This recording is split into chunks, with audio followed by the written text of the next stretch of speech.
Okay, in section 5.7, where the topic is inverses and radical functions. Verifying two functions are inverses of one another. Two functions f and g are inverses of one another if for all x in a domain of f and g of f of x is equal to f of g of x, which is equal to x. So in example number 1, we're verifying inverse functions. So suppose and show that f of x is equal to 1 over x plus 1, and f inverse of x is equal to 1 over x minus 1 are inverses for x is not equal to 0 and not equal to negative 1. So what we do is we must show that f inverse of f of x is equal to x, and we must show that f of f inverse of x is equal to x. So in this first scenario, we have f inverse of f of x. We know that f of x represents this function. So that means now that's going to become the input. And that input is then going to be plugged into the function for f inverse.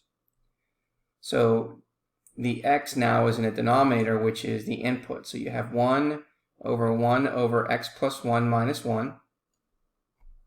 And then if you notice to your right, what we've done is we've simplified that 1 over x plus 1 by multiplying the numerator times x plus 1 and multiplying the denominator by x plus 1, which leaves us with x plus 1 minus 1.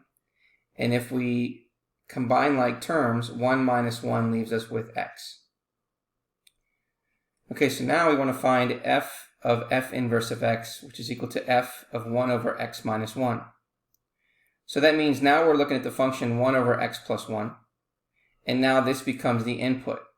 And so this input is now being substituted in the value of x in the f of x function. So now we have 1 over x minus 1 plus 1. So if we combine like terms, this minus 1 and this plus 1 become 0. So now we're left with 1 over x. Taking the reciprocal of that, we're left with x. So since both of these composite functions equal x, then we see that therefore f of x is equal to 1 over x plus 1 and f inverse of x equal to 1 over x minus 1 are inverses.